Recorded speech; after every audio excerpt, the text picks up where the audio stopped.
Hello, hello, hello. Happy Friday. It's Coach Lois. Super excited to be here on this Friday, September 23rd. If you are watching us live, as many of you know, if you've been following me this month, September is all about Suicide Awareness Month, and Healthy and Wealthy and Wise is really focused, has always been focused on bringing you guests that will help you live your best health, your best wealth, and your best wisdom. And this month we focus on Suicide Awareness Month because I have lost 10 friends to suicide. I've seen a lot of salespeople struggle with work-life balance, mental health issues, stress is really the primary cause of this. And I've studied it in my own journey, sharing my own mental health issues and suicidal thoughts in the past 14 years of my own life. And so we really wanted to shine a light on that this month. We have an amazing guest today. Before we dive in, I do want to just gently remind you guys to, if you're tuning in live, comment below #live and where you're tuning in from.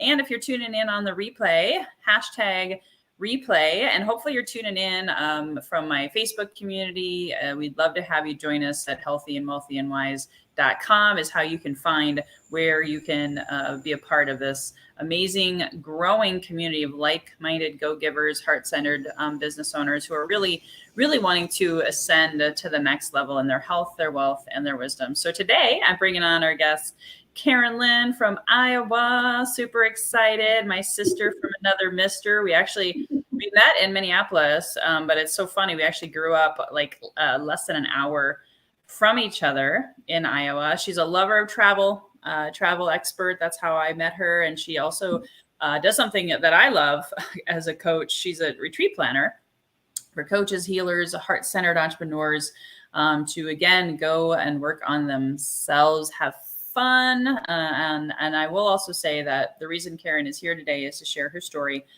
She's had a lifelong journey of depression, and she's going to share her own path of suicidal thoughts as well. So Karen, thank you so much for being here today. This is a big day for you because it's also your birthday.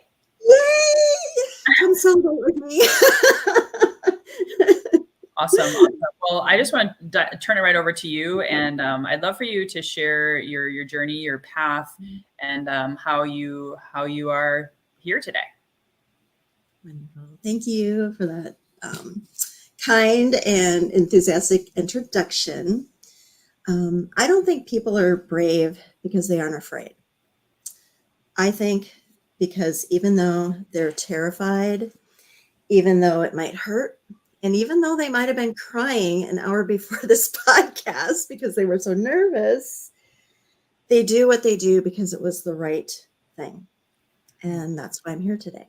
Lois asked me to be on this podcast, and she said, well, you can think about it. And even before she got that out of her mouth, I said yes. Because this has been a lifelong journey for me, as Lois mentioned. And it's also been a very private and very shameful journey. And I don't know why we do that as people with mental illness. I think we tend to hide it. You know, we feel like we have to put on the happy face. It's my show face. You don't want to see what the private face looks like sometimes.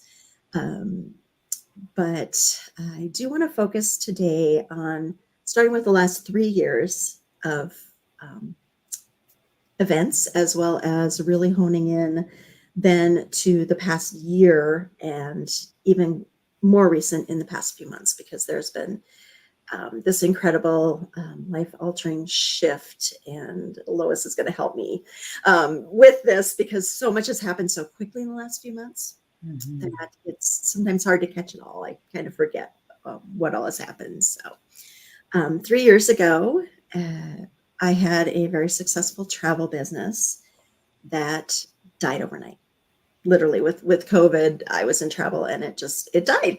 We had a business one day and it was thriving, and literally the next day we were out of business. So, and through those last 3 years, I was diagnosed with Lyme's disease and skin cancer within about a week of, each other.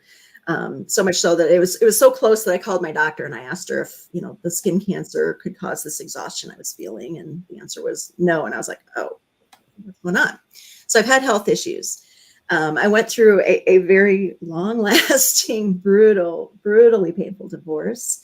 Among other things, it's in my bio if you want to read it. I know Lois has posted that.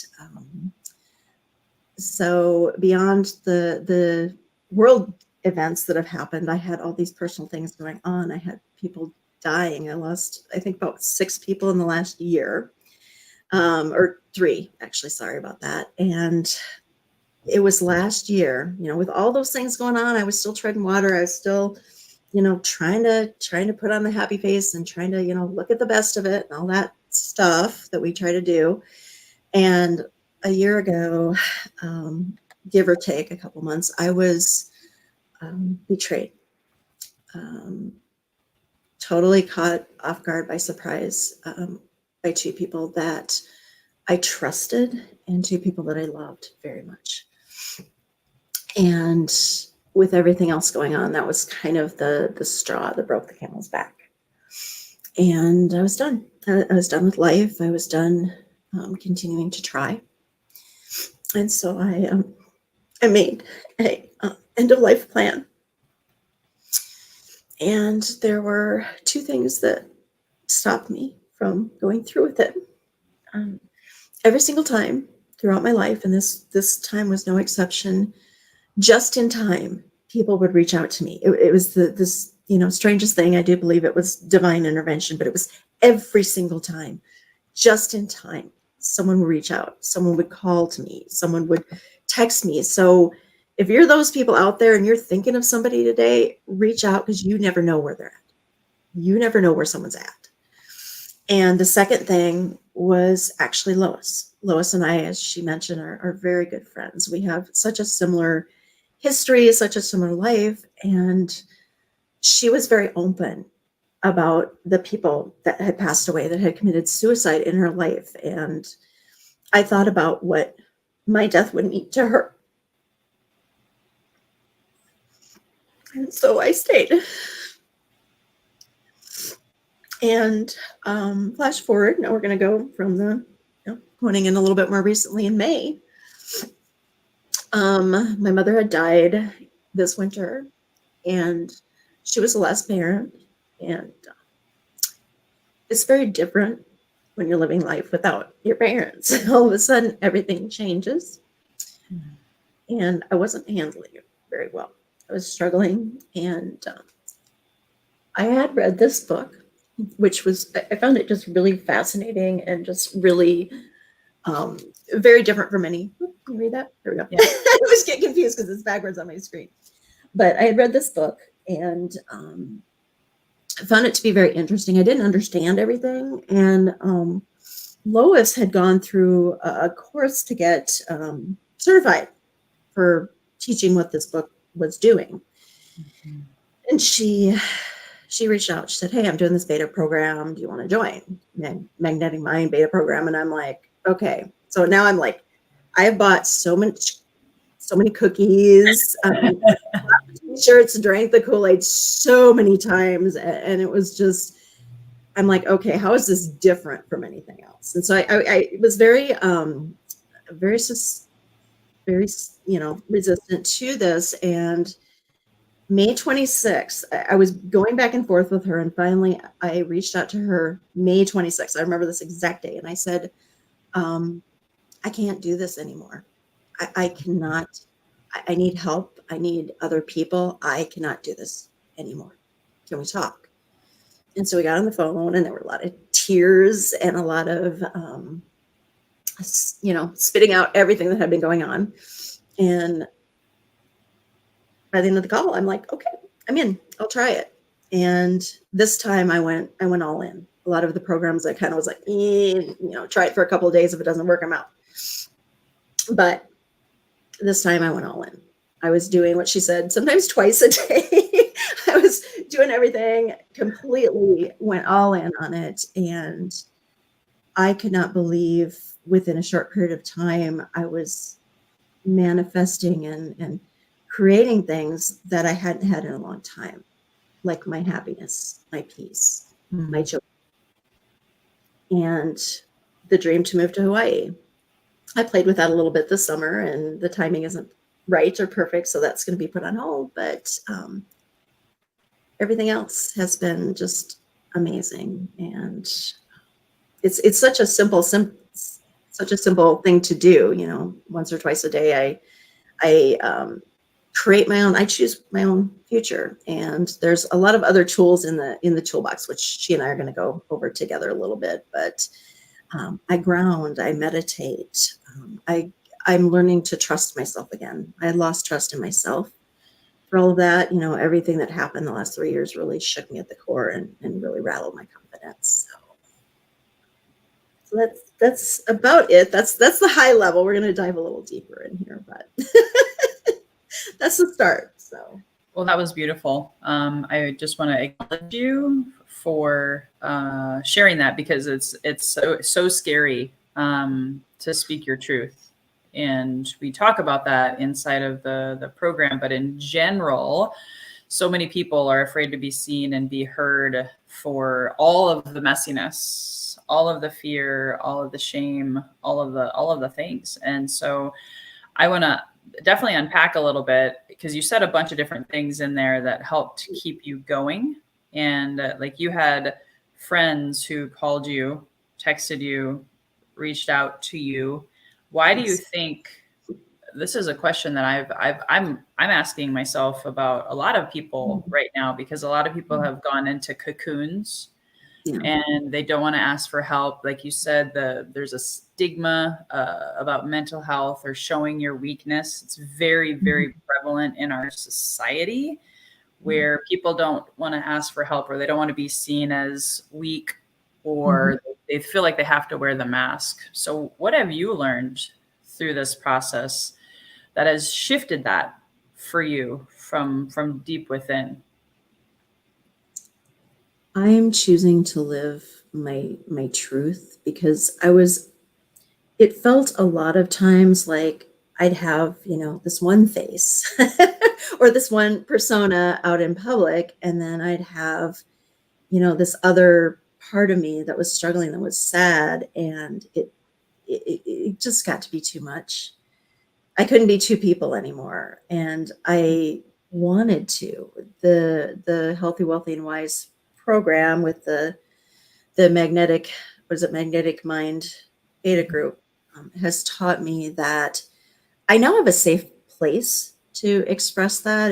I'm taught that I used to think that there was something wrong with me, or that I was broken. A lot of the self-help books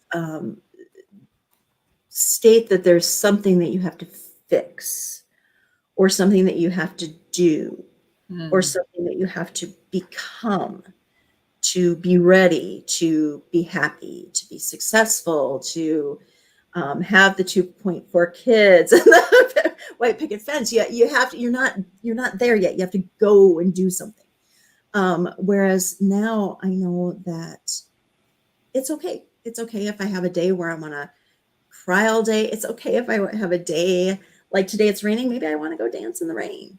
You know, it's okay. And because of that, I have this support group that I can rely on, and we share. We're very open and very honest with each other. We're not a group that says, "Oh, well, you know, you don't really say what you kind of hide it a little bit. You just maybe peek out." And this group, nope, we get right into the deep, dark, the ugly. We get into those incredibly happy moments. So having a support group was huge for me. I love the group. I learned so much from everyone else. So. I'm just going to say, so what I hear is that you felt alone, you felt separate, you Yeah. maybe, I'll even suggest, felt not enough or less Oh, than. yeah. Oh, yeah. You judged yourself based on what you thought society, the 2.4, the picket fence, the Mhm. American dream, which I now call it more or less the American nightmare. And it's Mhm. more a global nightmare, because there's a lot of shoulds, a lot of have tos that are projected upon us. And if you don't fit into that box, then there must be something wrong with you. Hence the title of the book, you're not broken. You don't need to be fixed. And maybe you're actually here to go against the grain and be who you truly were born to be, which does meet with a lot of resistance in the world, right? However, by not feeling alone, by realizing you weren't weird, you weren't an outcast. Oh my gosh, other people cry too. Other people have stuff. Other people have arguments with their spouses. Other people, so it sounds like you felt connected to others collectively, and that gave you permission to give yourself permission to just be. Exactly. Well, for starters, you should never should on yourself. Don't ever do that. It's messy. So, yeah, that does go back to I have always felt like I didn't belong, and it's not because of the depression or those feelings or whatnot. It's because I didn't really think like other people that I grew up with. I knew I was different. I knew I didn't, there was something different about me. And I didn't, for, growing up in this tiny little town, I could never figure out exactly what was wrong with me. Right. So I just knew I didn't fit in. And as I've, progressed through life, it's because at my heart, at my core, I am an entrepreneur. I am this free spirit. I have all these ideas, and that does not fit in the conformity. That doesn't fit with what school teaches you. School teaches you to, obey the rules and be a good girl and go get a good job, get that perfect husband, the 2.4 kids. And I wasn't like that at all. I was like, wow, you're going to tell me when to get up and when to go to bed and what to do. What do you mean? I'm an adult. I know when I have to go to the bathroom. I know when I'm hungry. Why are you dictating? I love that about, that structure, because it's like, wait a minute, I had to go to the bathroom like 2 hours ago. And now I'm in pain holding this in. It's like, and I was not hungry at 11 when I could go eat, but I'm hungry now at 1. And you're saying I can't go eat, really? So yeah, I just never fit into the box. Yeah, that reminds me. Have you ever seen the movie Shawshank Redemption with Yes. Morgan Yes. Freeman? And when he realizes, unfortunately, the first guy, I'm not coming up with his name, he got out of prison, but he had been so in this structure. He had to ask for permission to take a piss, right? That was part of the realization. So you reminded me of when I was in a corporate job that I did get fired from because I couldn't do it either. It was like, wait, what? You're putting me in a box, and and we were literally in a box. There's that. I forgot it wasn't big. the cubicle, but having we made these funny hall passes. We actually, as a joke, because they actually told us how long we had to spend to go to the bathroom. They had all these rules. Wow. You had to, yeah. So we actually made funny hall passes as a joke, but it was really actually sad because a lot of us are meant to be fun and playful and live out loud and have our own journey. But yeah, if even as a child, if you were put into that box, then already at a young age, which we talk about inside of the program, you're really confined, and it pushes the edges a bit. So I do want to talk about, because you said that we didn't talk of the full extent of this yet, but part of what the last 3 months have helped you uncover is also recognizing your journey with depression, even since high school. And I would like you to dig in deep here for just really thought process deep, like into your heart for a second, is as you've had these other events since high school, we talked about the betrayal, you talk about the business booming one day, poof, gone the next, which a lot of people can relate to with the pandemic. Knowing that like depression happened for you, I teach that everything happens for us, and we've got to go inward, because everything we see, and I know this is deep for a lot of people, everything we see is a mirror of what's going on inside. So as you are having these people die, and I can relate to this, as you know, so much, and the betrayal, the loss, when you went inside, how did you shift that depression feeling? And I'm not, I hope I'm asking this properly and it's making sense to you, from the wounds that were, just constantly added on, to then shift away from that and find happiness within. Am I making sense? Yeah. First of all, it was really recently because, life has continued to happen. And even in the last few months, I've had those, rejections. Let's just call them rejections of people that I cared about. Because, initially I was like, oh my gosh, it's me. What have I done wrong? What could I have done differently? And then it shifted to this reality of why are other people deciding for me if I'm okay and worthy? I was giving that power away to other people, where I was like, I'm not good enough because someone doesn't love me, or they made fun of my shoes or my hair, because I've gained 60 pounds in the last 3 years. So I'm like, I don't look like I used to. And that's body image has been a huge struggle for me as well. But I'm in a place now where I'm like, you know what? It's perfect. And I am grateful for the stuff that has happened for me. And secondly, I learned through all of this that I was living in the past or living in the future, really. And I have felt so much heartache because of those two things. And I finally came to this moment where I'm like, I can't handle. I've had so much stuff that I cannot handle living more than one day. I can only handle today. And that has been such a gift for me, because now I fully enjoy every day. Because that's all I'm focusing on. And if something comes up, instead of running away from it, I used to run away and stuff down the feelings. I was one that I like to eat my feelings, a lot, especially sweet feelings. I binge on the sweet stuff, and I just constantly, if I was really nervous, I'm a nervous stress eater. And instead of doing that now, I am sitting more with the thoughts of, what is this teaching me? And I don't run away from the feelings or stuff the feelings down anymore.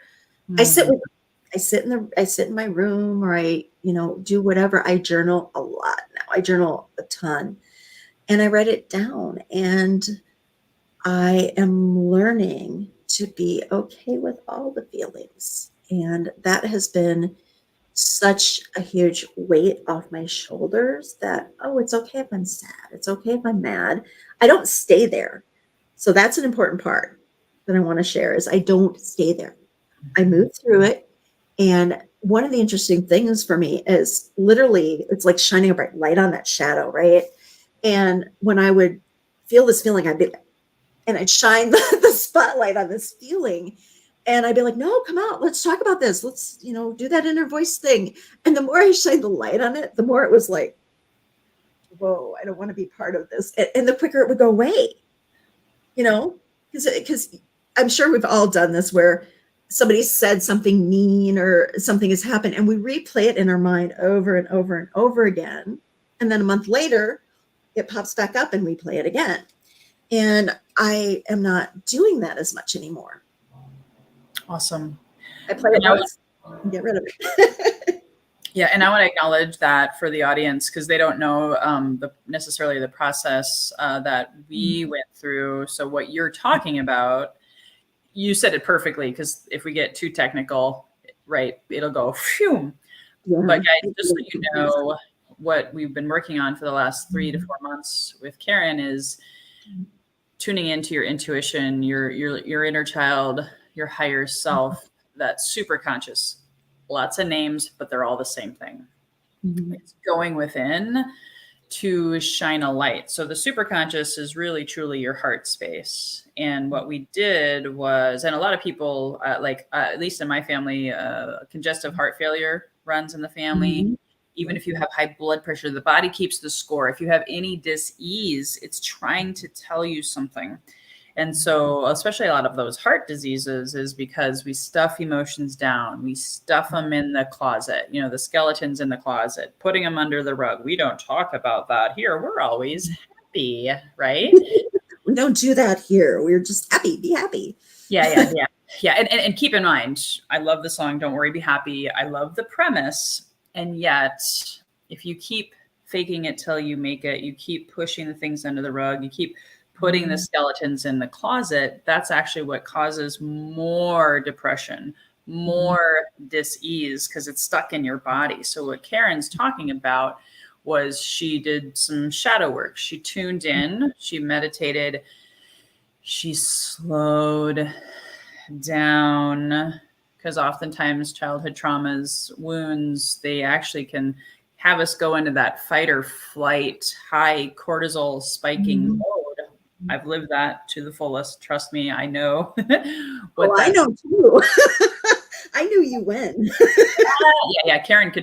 Maybe Karen should talk about how she knew Lois back in the day. But anyway, I'm just saying that it's really important. What I learned is you can't truly feel positive emotions without first feeling and loving and embracing, those sad emotions, the shame, the guilt. I'm actually reading a book right now called The Last Shaman, and a lot of indigenous people, the reason they don't have a lot of mental illness, and this is a general statement, or schizophrenia, or all of those things that a lot of times, cause us to be medicated. And most of my friends that committed suicide were all on medications for something, right? And so they couldn't fully tune into their heart, right?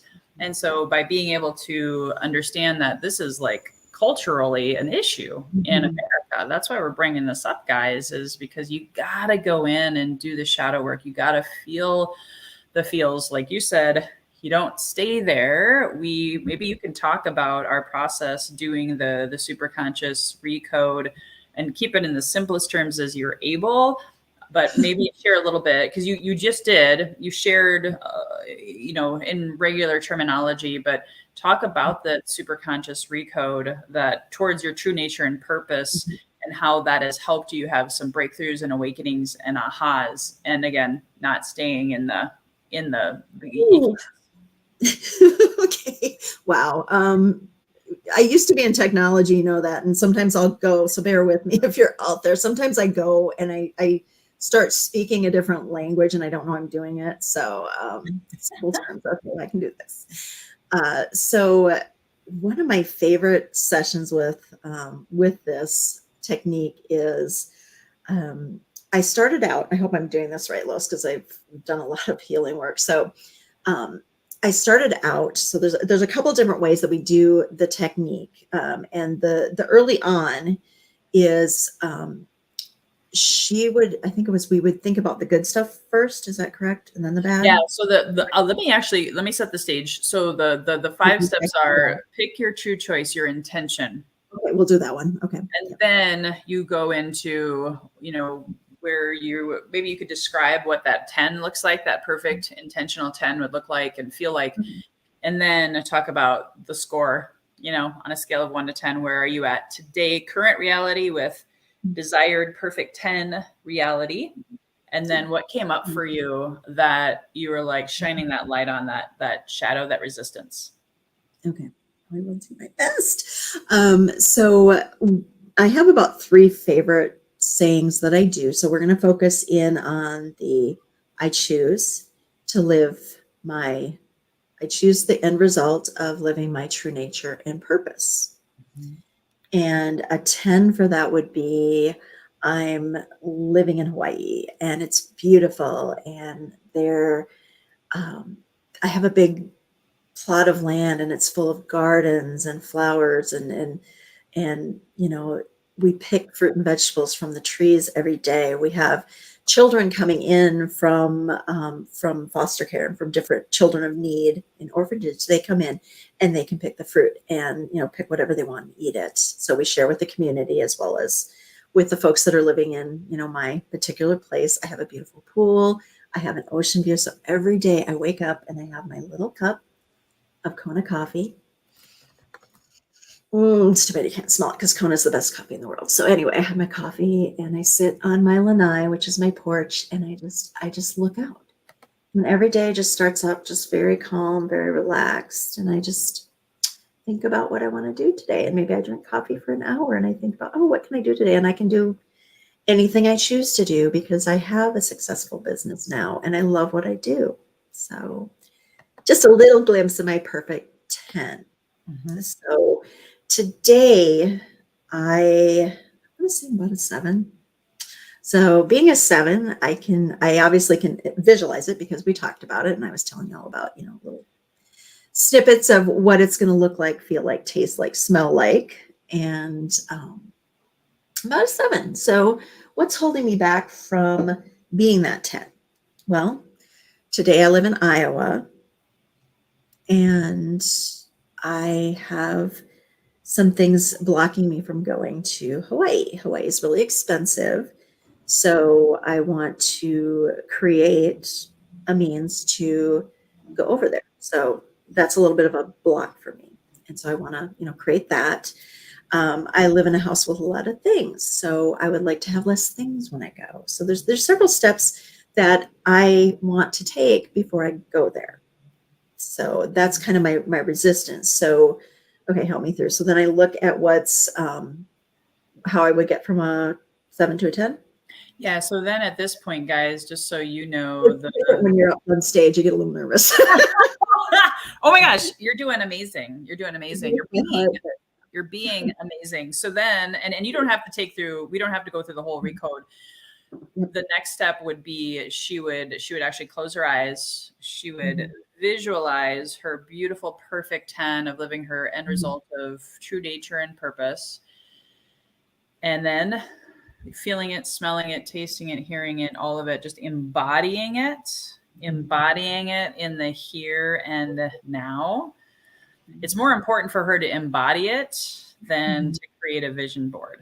It's more important for her to embody it than just to simply close her eyes and think about it. So it's a lot deeper than we can go into right now. But then once she goes through that, all of the senses and fully embodies her perfect 10, then we go to that number 7. We would do that.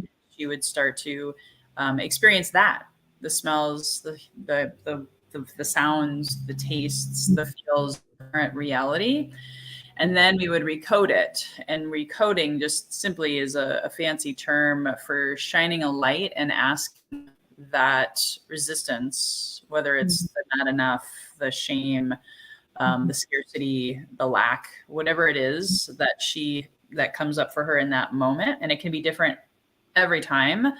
Then we tune in to the superconscious, into her heart space, connected to mine, and we shine a light of love and compassion, and we help remove some of that resistance in simplest terms, so that again, you can't feel the positive truly without shining light on those negative emotions. And just like that little kid, you know, that has a just bum knee, just, scratched and their knees all bloody. We want to go and hug and give that kid some love and put a Band-Aid and support.